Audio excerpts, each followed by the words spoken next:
Do we have Derrick Groves? Yeah, he's right here. If you could come up, sir. I'm right here. Have a seat, if you don't mind. Good And morning. this one or the green one?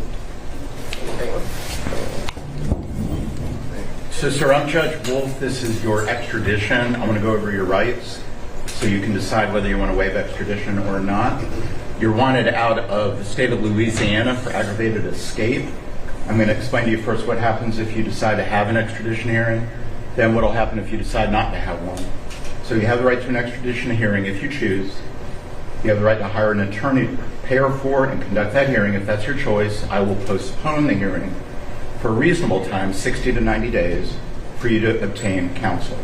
The law does not give you the right to a public defender or appointed attorney for purposes of extradition. If you choose to have the hearing, I will reset your case 60 to 90 days to allow your attorney to prepare for the hearing. At the hearing, there will be 3 issues. Are you the person named in the warrant? Did the governor of Louisiana sign the warrant? And what you're charged with in Louisiana, is that a crime in that state? I cannot consider your guilt, innocence, the merits of the case, or evidence connected with the underlying case.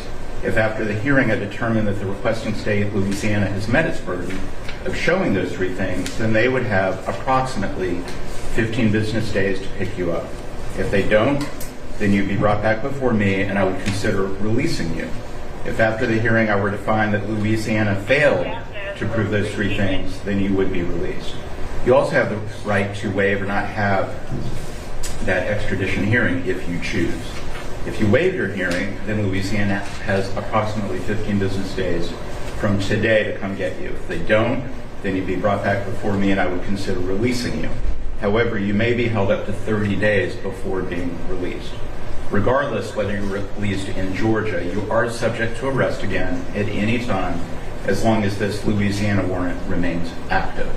So even if you are released, you may wish to consider returning to Louisiana to have the matter resolved.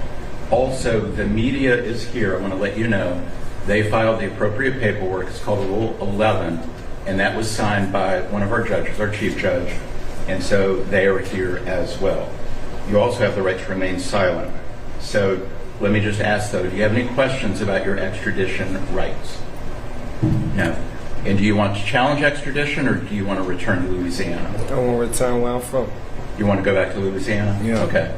So I do find you freely, voluntarily, and knowingly are waiving your extradition rights. I'm going to sign the paperwork, and that's all we're going to do here today. Thank you, sir.